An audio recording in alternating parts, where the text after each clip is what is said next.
Graça e paz, queridos. Queridos, ainda em pé, em reverência à palavra do Senhor, vamos abrir nossas Bíblias no livro de Filipenses.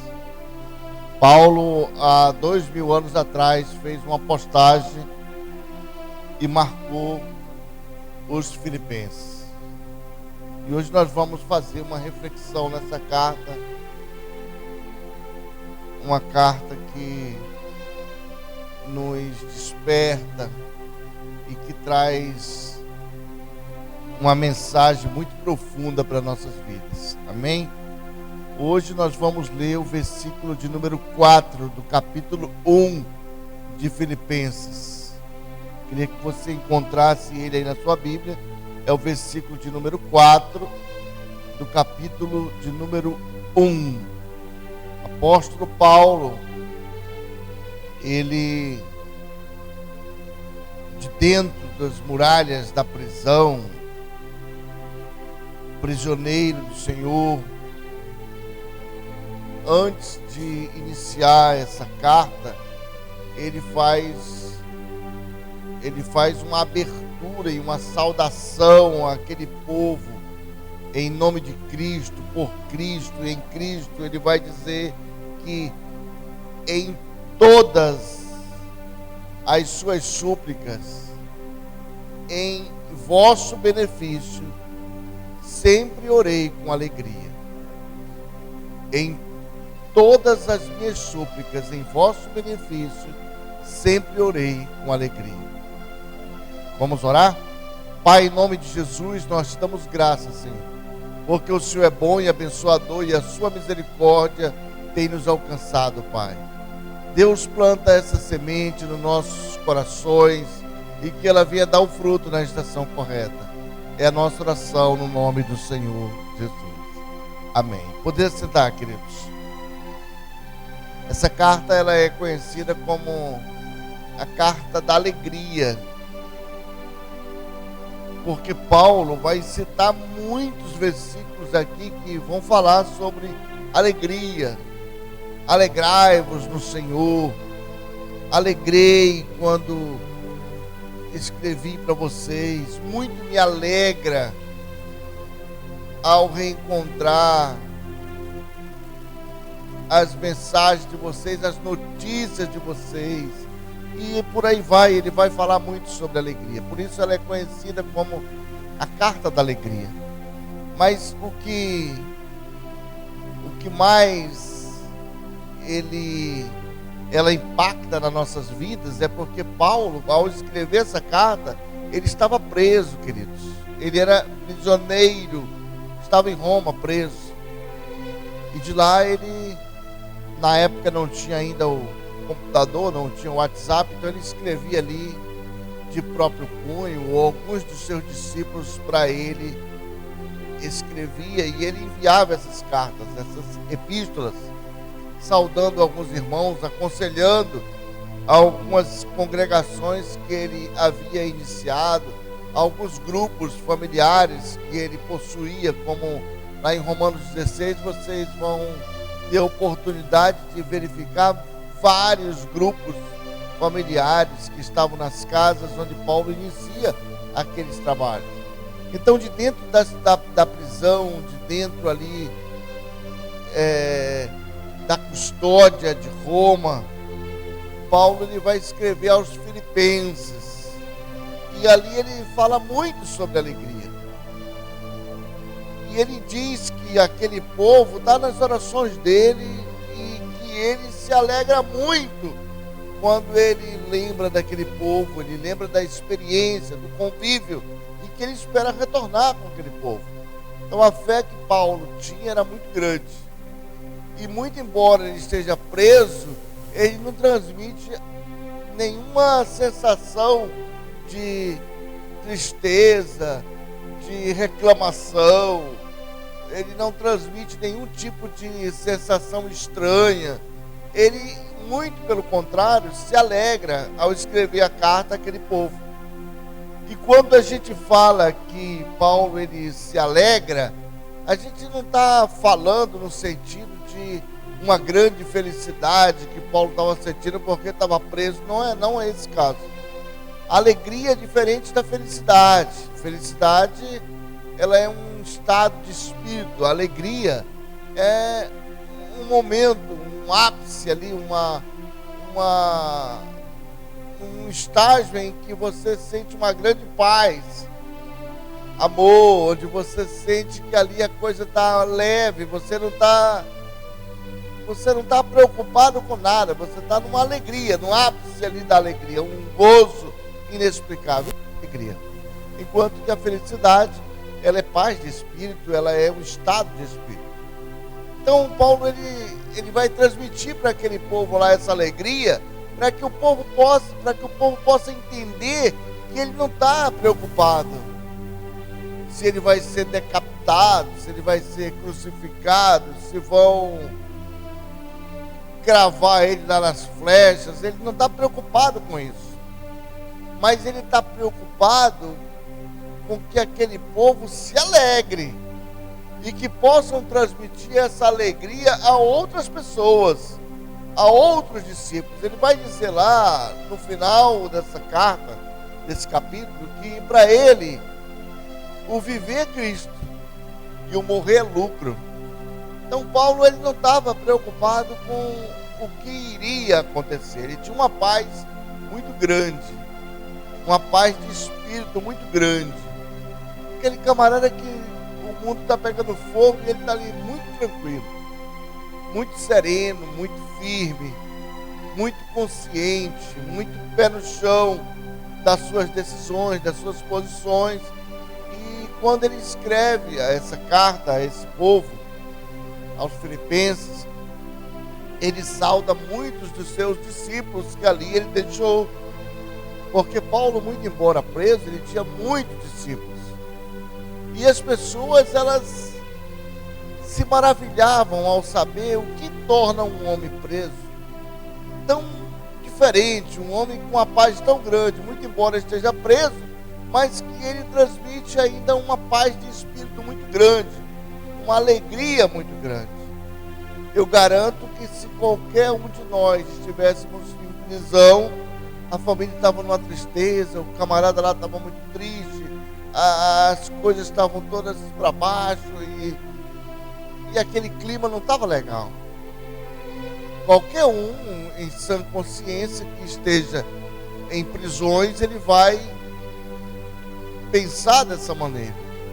Então Paulo, quando ele transmite essa alegria, ele recomenda que os irmãos de Filipe se alegrem, é porque ele queria passar para aquele povo lá que esses fatos, esses acontecimentos, eles não dependem de Paulo. Paulo era um prisioneiro de Cristo.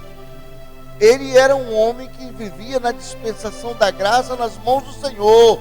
O Senhor movia as pedras ali para Paulo, então Paulo não estava nem aí para o que iria acontecer, uma vez que ele era um servo do Senhor. Então foi isso que Paulo tentou passar para aquela turma ali, para aquele povo da cidade dos filipenses. Então, hoje, queridos, a gente tentando entender essa carta de Paulo, tentando racionalizar essa carta de Paulo, talvez você entre em parafuso. Como é que um camarada que está passando por uma situação tão difícil, ele consegue se alegrar dentro das muralhas da prisão? Paulo, ele poderia falar de outros irmãos missionários que hoje estão no campo. Você pode pensar, pastor, mas só Paulo? Não, tem milhares aí, mas não adianta falar de milhares se você não conhece as pessoas. Hoje, por exemplo, nós temos dezenas, centenas de missionários na China, na Índia, na África, e estão vivendo em países onde o governo é totalitarista, missionários que estão aí, quem sabe, no corredor da morte, sofrendo, presos, que estão vivendo uma vida muito difícil por amor ao Evangelho de Cristo, queridos. E, no entanto, eles também não estão tristes, não estão cabisbaixos, não estão lá gritando, alarmando. Não é a finalidade, o objetivo. Por isso Paulo alegra essa turma.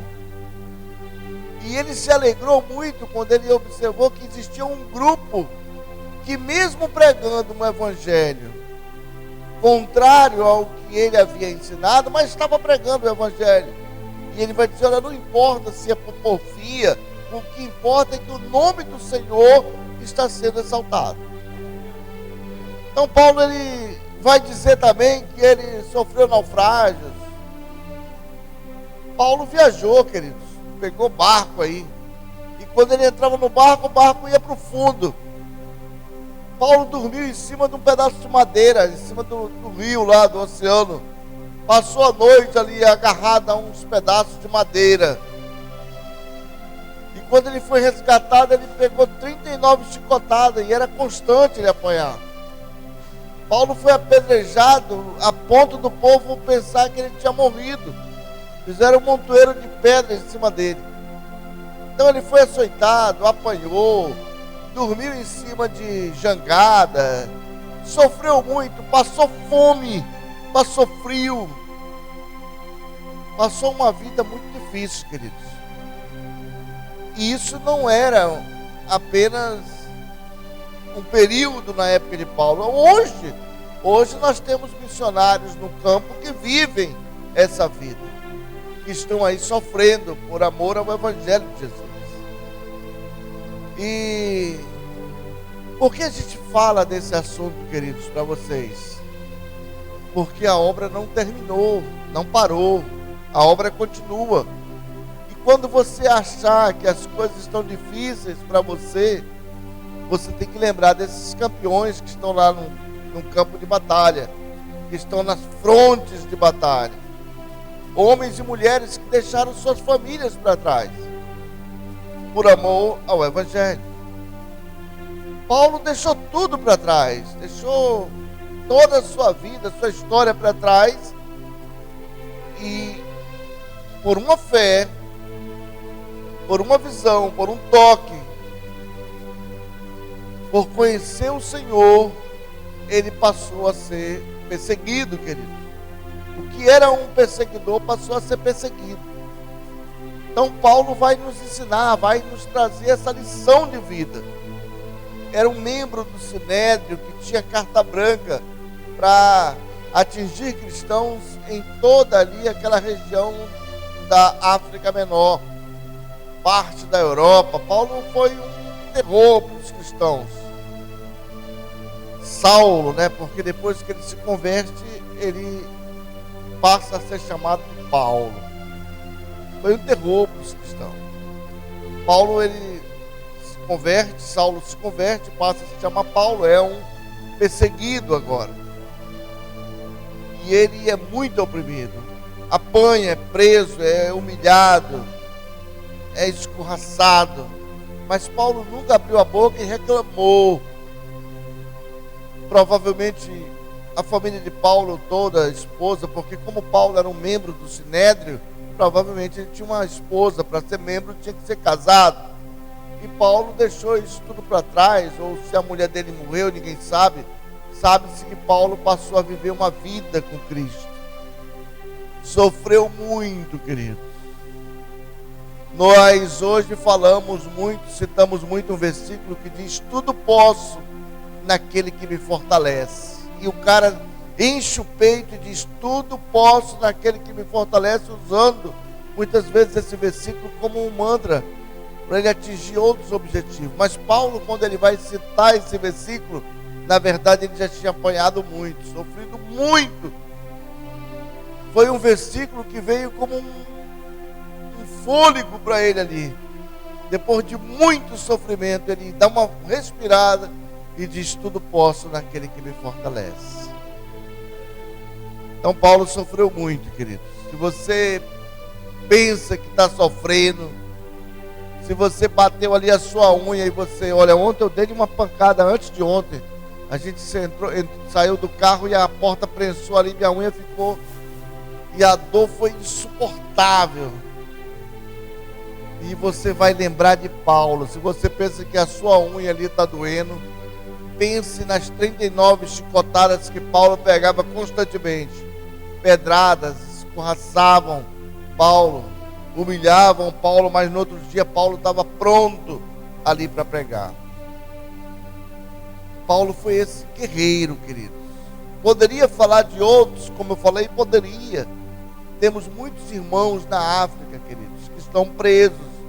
As famílias aqui no Brasil preocupadas. Irmãos na Ásia que estão aprisionados. Porque o Evangelho continua, não parou. Ainda existem muitos países, como eu disse, totalitaristas, que eles não aceitam o Evangelho ali de jeito nenhum.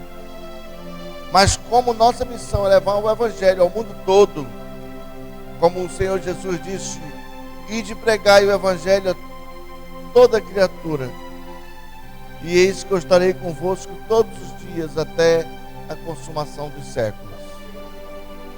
Como essa é uma das missões do servo de Deus, nós temos muitos irmãos que estão sofrendo em cadeias, aprisionados, vivendo na dependência única e exclusiva do Senhor, queridos. Não foi apenas na época de Paulo. Nós citamos Paulo porque Paulo todo mundo conhece. Mas essa é a vida de um homem, de um missionário, de um apóstolo, que realmente deseja levar esse Evangelho. Hoje a gente costuma ver muitos apóstolos aí. Aí o que tem de apóstolo hoje, se fosse fazer um filme, não dava. Porque tinha mais artista do que, mais mocinho do que o bandido. Tem muitos apóstolos aí de gabinete de ar-condicionado. E esses aí não vão servir, queridos. Não dá para ser apóstolo lá dentro do ar-condicionado. Ele tem que ser apóstolo no campo missionário, queridos. Pelo menos sentir o cheiro das ovelhas. Uma certa ocasião, um pedido de Paulo, as credenciais dele, ele mostra as costas dele com aquelas chicotadas terríveis. Há quem diga que Lucas, o médico amado, ele se converte quando ele vê os ferimentos de Paulo. Ele deseja investigar e saber que Cristo é esse que um homem adora tanto a ponto de sofrer tantas torturas. Lucas, quando inicia o seu evangelho, ele vai dizer ao excelentíssimo Teófilo que ele não viu, mas ele está procurando uma investigação daqueles que testemunharam e viram as ações de Cristo. Então, queridos, por isso nós dizemos que é meio paradoxo quando você lê a carta aos Filipenses, Paulo estimulando aquele povo a viverem em alegria e união. Paulo vai observar que haviam ali algumas querelas ali, algumas brigas, e ele vai dizer: vocês precisam viver em união e se alegrar. Alegrai-vos do Senhor. E ele vai sempre estimulando. Quando nós lemos essa carta, é meio que um paradoxo, onde Paulo fala muito sobre a alegria, vivendo uma vida muito sofrida, uma vida muito difícil, mas jamais reclamando, murmurando: ah, hoje eu não tenho isso, eu não tenho aquilo, ah, eu estou nessa situação. Tem gente que ele vive uma vida de murmuração. A Bíblia, muito embora a Bíblia diga que Deus, ele abomina a murmuração do homem. Paulo não reclamou, porque o mundo não deve nada para Paulo. O mundo não deve nada para ninguém. Você não pode achar que tem um privilégio. Ah, eu sou cristão, então agora eu tenho um privilégio. Choveu, você reclama. Se não choveu, você reclama. Se fez sol, você reclama. Se não fez sol, você reclama também. O ônibus atrasou, você reclama. Furou o pneu do carro, acabou com reclama. Como se o mundo tivesse à disposição dele. O mundo não deve nada para ninguém. absolutamente nada. Era assim que Paulo pensava. Talvez você possa dizer, pastor, isso é estoicismo. Não, isso é cristianismo. É quando você tem uma fé, e essa fé é firmada, é baseada numa rocha sólida, é baseada numa experiência viva e real, queridos. Assim Paulo vivia, e assim nós devemos viver. Paulo vivia dessa maneira, e assim nós devemos viver. Ocorre que nós, queridos, ainda entendemos o Evangelho errado. Entendemos o Evangelho como uma herança de uma sucessão de erros históricos, de erros atuais, de um religiosismo ferrenho e uma salada de um religiosismo que é muito nocivo à saúde de um verdadeiro adorador. Mas quando nós abrimos os nossos olhos e entendemos o que é viver em Cristo, as coisas começam a mudar. Por que Paulo ele tinha essa fé, ele tinha essa segurança, essa alegria? Porque Paulo ele não apenas convidou o Espírito Santo para morar nele, como também ele mergulhou no Espírito Santo. Nós muitas vezes estamos na igreja, vivemos uma vida pseudo-cristã, queremos andar com Deus para que Deus possa suprir as nossas necessidades enquanto carne, queridos. E esse não é o propósito de Deus. Não é suprir as nossas necessidades enquanto carne. Queremos utilizar ali do Senhor como se fosse um suporte. A hora que nós quisermos, apertamos ali um botão e ali Deus vem e resolve o nosso problema como se fosse uma lâmpada mágica. E esse não é o propósito de Deus para com o servo. Paulo entendeu isso muito cedo. Por isso ele tinha uma paz tão grande. Paulo, ele simplesmente, queridos, mergulhou no Espírito. O Espírito mergulha em Paulo e Paulo mergulha no Espírito. E aí Paulo deu adeus a esse mundo carnal que nós conhecemos. Por que muitos missionários hoje eles cantam nas celas, em prisões, como Paulo cantava? Tinha uma clareza de espírito, uma leveza de espírito, um coração bem aberto. Paulo, uma alegria, porque Paulo entendeu a mensagem. Paulo sabia que precisava mergulhar no Espírito, queridos. Precisava espiritualizar a vida dele. Não dá para caminhar com Cristo sendo 100% carne. Não funciona. É difícil, pastor. Sim, é difícil. Mas nós devemos lutar contra essa natureza. É o que Paulo diz. Paulo, escrevendo aos Gálatas, lá no capítulo 5, versículo 17, ele vai dizer que nós precisamos lutar contra essa natureza carnal.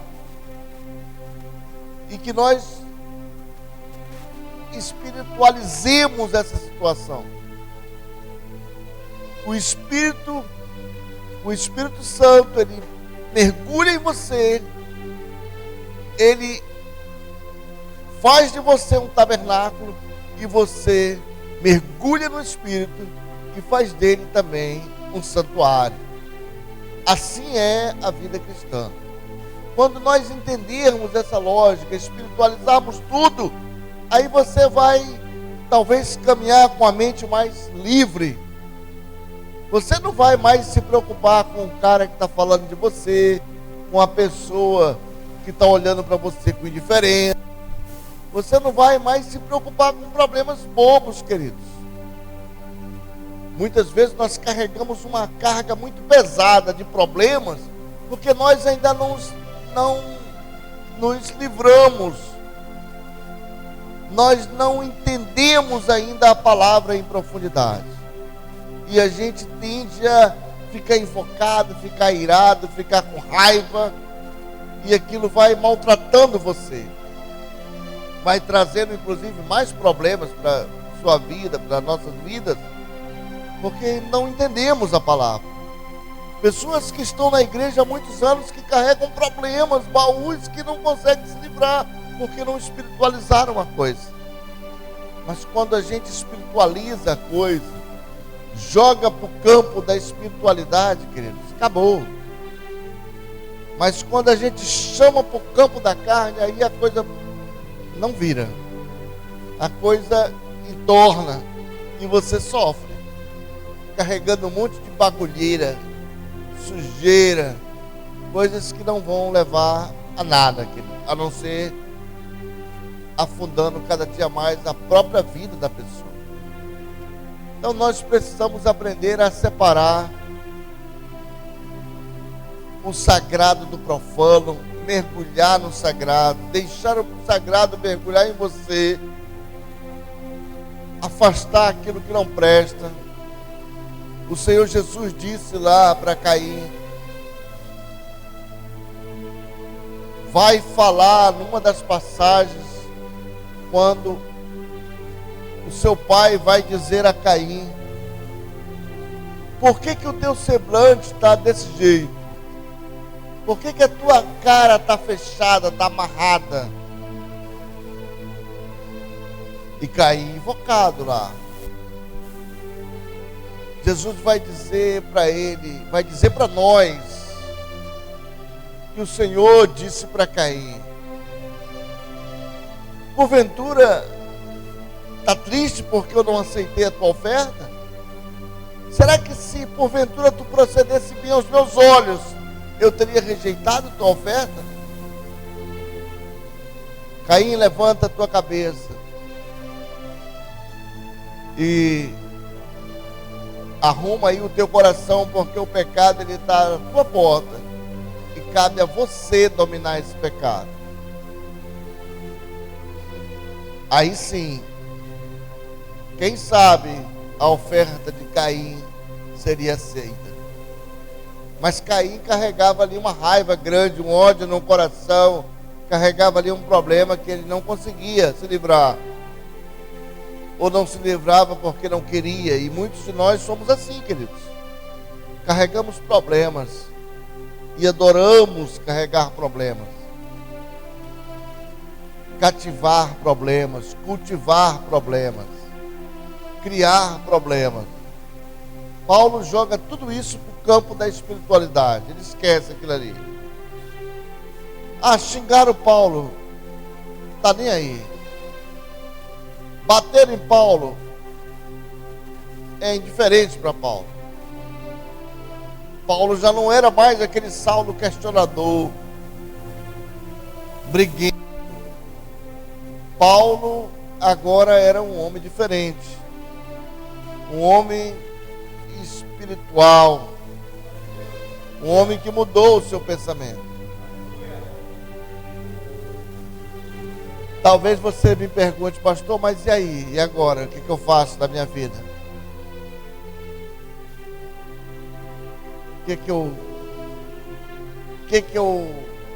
Quais as atitudes que eu tomo com relação à minha vida? Continua trabalhando. Não para. Trabalhar é dom de Deus. Não vamos confundir a coisa. Continua trabalhando, continua estudando. Continua vivendo a tua vida e se alegrando com todos. É assim que funciona. A roda gira desse jeito. Pastor, mas eu vou espiritualizar tudo e aí eu vou ter que sair do trabalho, viver? Não, tem que trabalhar. Que aí é corban. Aí já incorre em outro erro. Espiritualiza tudo aquilo que vai tentar te desestruturar da presença do Senhor. Mas vive a tua vida, continua trabalhando, seguindo a paz com todos, estuda, para que outras pessoas possam ser beneficiadas com o teu conhecimento, com a tua força de trabalho, com o teu suor, com as tuas lágrimas. Funciona desse jeito, queridos. Até que o Senhor venha nos resgatar. Porque Paulo vai dizer, o morrer para mim é lucro, viver é Cristo, mas o morrer é lucro. Então que nós possamos, amados, entender essa mensagem. Se nós entendermos essa mensagem, mergulharmos no Senhor, o mundo pode estar pegando fogo, querido, mas em você sempre haverá uma paz inesgotável. Sempre haverá essa paz dentro do teu coração. Uma paz que vai contagiar toda a tua família. E onde quer que tu coloque a tua mão, os teus olhos, as coisas vão acontecendo. Que o Senhor Deus te abençoe, te guarde, e que volte o seu rosto para você e te dê a paz, em nome do Senhor Jesus. Amém.